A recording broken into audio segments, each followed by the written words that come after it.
జై తెలంగాణ. జై తెలంగాణ. తెలంగాణ రాష్ట్రంలో కౌన్సిల్ మండలి సమావేశాలకు ప్రజలందరూ కూడా మరి ఈసారి గమనించి గుర్తించి బీఆర్ఎస్ పార్టీ సభ్యులు ప్రజల పక్షాన బలంగా వాయిస్ వినిపించారని చెప్పి మా వెన్ను తట్టడం జరిగింది. అనేక సామాజిక మాధ్యమాల ద్వారా మా అందరికీ కూడా ప్రత్యక్షంగా బీఆర్ఎస్ పార్టీ సభ్యులు మండలిలో లేవనెత్తినటువంటి అంశాలు ప్రభావశీలంగా ఉన్నాయని చెప్పినందుకు మరి మా అందరం కూడా గౌరవనీయులు మసూనాచారి గారి నాయకత్వంలో మండలిలో ఎవరు ఏ సబ్జెక్టు మాట్లాడాలి, ఎవరు దేని మీద ప్రభుత్వాన్ని మరి ఆన్సర్ రాబట్టడానికి ప్రయత్నం చేయాలి, ఏ అంశం మీద ఎవరు ఎక్కువ ఫోకస్ చేయాలి, ఎవరి ఇంట్రెస్టు ఎవరి అనుభవం ఏ రంగంలో ఎక్కువ ఉంది అన్నటువంటి విషయాల్ని అన్నీ కూడా సమాలోచన చేసుకోవడం, అట్లానే దానికి అనుగుణంగా సబ్జెక్ట్స్ను క్వశ్చన్స్ను డివైడ్ చేసుకొని ఎన్ని టూల్స్ అయితే ఉంటాయో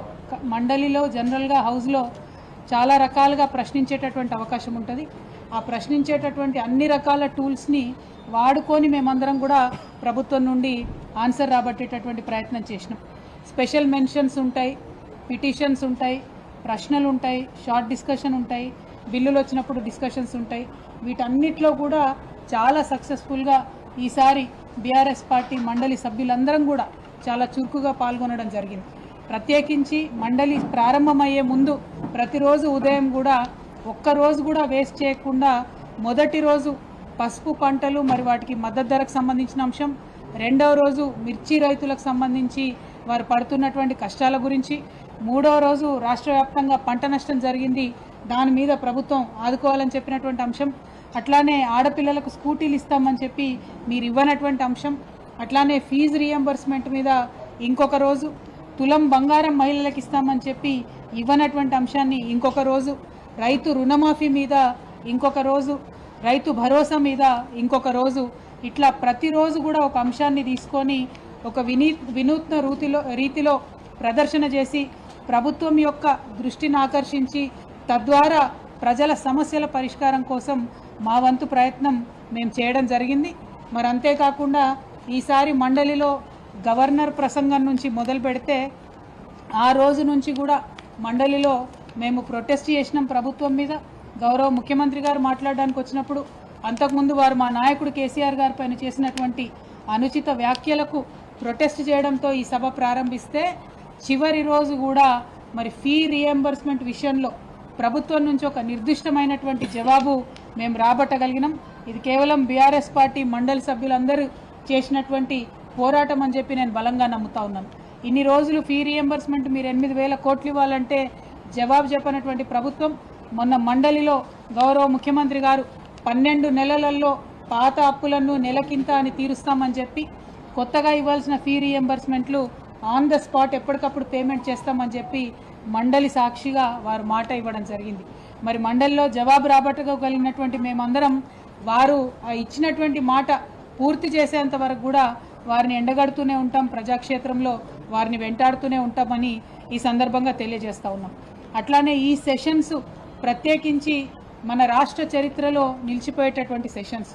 ఎందుకోసం చెప్తా ఉన్నామంటే బీసీలకు సంబంధించి 42% విద్యా ఉద్యోగ రాజకీయ పరంగా రిజర్వేషన్లు తెచ్చేటటువంటి బిల్లు ప్రవేశపెట్టుకోవడం చరిత్రలో నిలిచిపోతుంది. అట్లానే ఎస్సీ వర్గీకరణకు సంబంధించి ప్రవేశపెట్టినటువంటి బిల్లు కూడా చరిత్రలో నిలిచిపోతుంది. ఈ రెండిట్లో కూడా ఈ 2 బిల్లులు సాకారమై అసెంబ్లీకి రావడం వెనుక కూడా బీఆర్ఎస్ పార్టీ నిరంతర పోరాటం ఉందన్న విషయాన్ని ఈ సందర్భంగా ప్రజలకు గుర్తు చేస్తూ ఉన్నాం. అదేవిధంగా ఈ సెషన్ మరొక అంశానికి కూడా చరిత్రలో నిలిచిపోతుంది. కాకపోతే అది కొంత బ్లాక్ డేగా నిలిచిపోతుంది. అసెంబ్లీ సాక్షిగా గౌరవ ముఖ్యమంత్రి గారు మహిళలను ఉద్దేశించి మాట్లాడినటువంటి పరుషమైనటువంటి పదజాలం, ఇంతకుముందు ఎన్నడూ ఏ ముఖ్యమంత్రి గారు మాట్లాడనటువంటి అసభ్యకరమైనటువంటి భాషను ఈ ముఖ్యమంత్రి గారు అసెంబ్లీలో మాట్లాడడం కూడా చరిత్రలో తప్పకుండా నిలిచిపోతుంది. మరి అక్కడ స్పీకర్ గారు వాటిని రికార్డ్స్లోంచి తొలగించుంటే నేను చెప్పలేను, కానీ లేకపోతే మాత్రం చరిత్రలో ఒక నల్ల మరకగా ప్రజాస్వామ్యంలో నిలిచిపోతుందన్న విషయం చెప్పక తప్పని పరిస్థితి.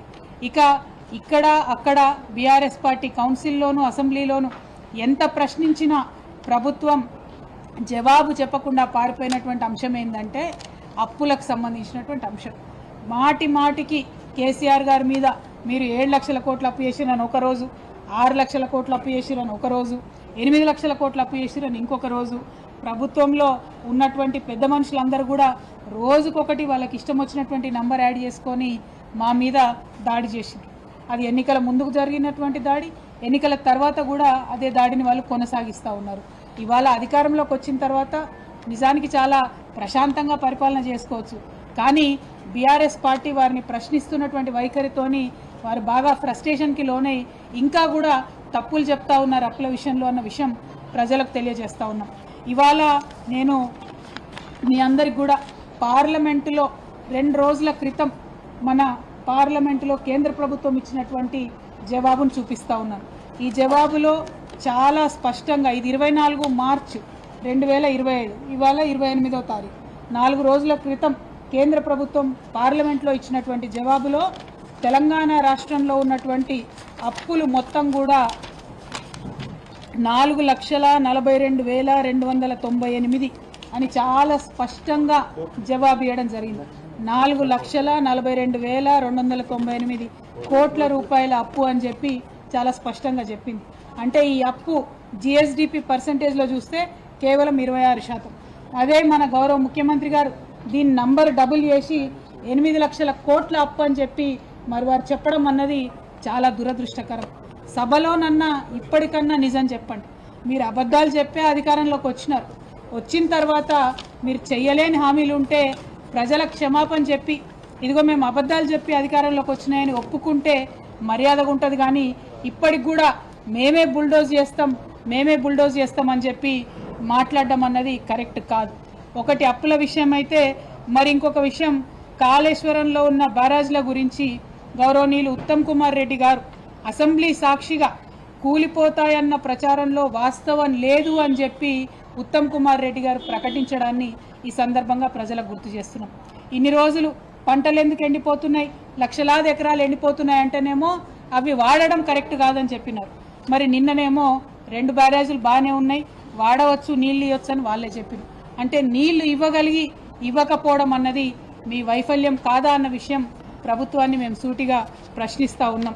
అదేవిధంగా మరి బీఆర్ఎస్ పార్టీ తమ పోరాట పటిమతోని ఇలాగే ప్రజా సమస్యలన్నింటినీ కూడా ప్రభుత్వం దృష్టికి తీసుకొస్తుంది, ప్రజాక్షేత్రంలో ప్రభుత్వాన్ని ఎండగడుతుంది, మనకు ప్రజలకు రావాల్సినటువంటి హక్కులన్నింటినీ కూడా సాధిస్తామని మరొక మారు తెలియజేస్తూ ఉన్నాం.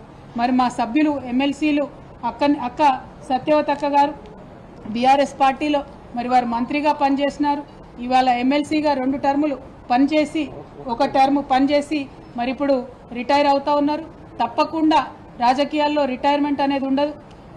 ఒక వ్యవస్థలో ఒక రకంగా పనిచేస్తే ఇంకొక దారిలో మళ్ళా వచ్చి ప్రజాసేవలో అందరూ కూడా ఉండేటటువంటి ఆస్కారం ఉంటుంది. కాబట్టి బీఆర్ఎస్ పార్టీలో వారు యాక్టివ్గా అత్యంత కీలకమైన రోల్లో ఉంటారని కూడా ఈ సందర్భంగా తెలియజేస్తూ, మరి ఇంకొక ఎమ్మెల్సీ గారు శేర్ సుభాష్ రెడ్డి గారు వారు కూడా ఈ రేపటితోని వారి టర్మ్ అయిపోతుంది 29వ తారీఖు.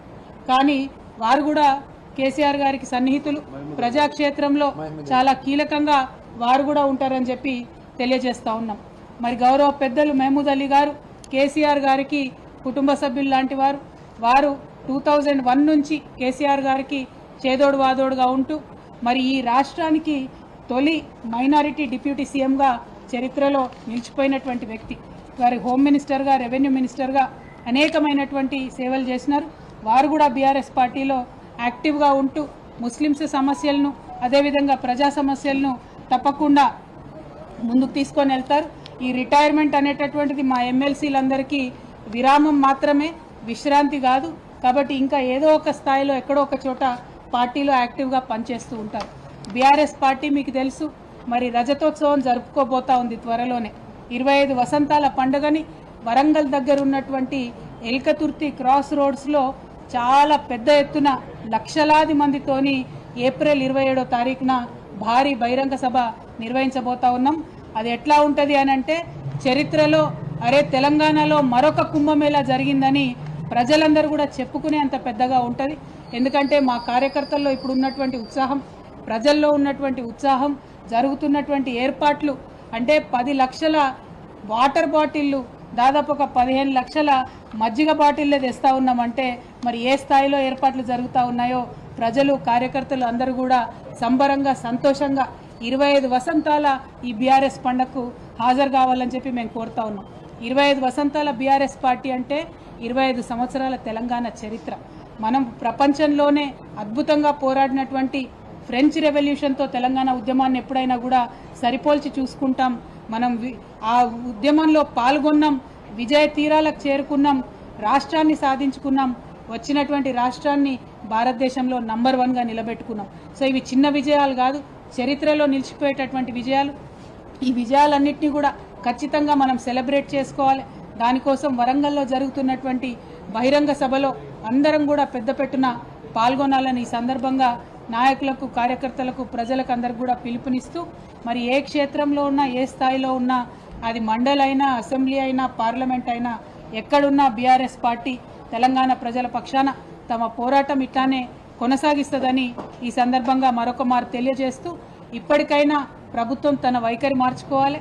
అబద్ధాలు చెప్పి అధికారంలోకి వచ్చినటువంటి మీరు పరిపాలనలో అన్న నిజాలు చెప్పి మరి ప్రజలకు మంచి చేయాలని చెప్పి ఈ సందర్భంగా కోరుతూ, మరి అవకాశం ఇచ్చినటువంటి పెద్దలు గౌరవనీయులు మసూనాచారి గారికి, చైర్మన్ గుత్తా సుఖేందర్ రెడ్డి గారికి ధన్యవాదాలు తెలియజేస్తున్నాను.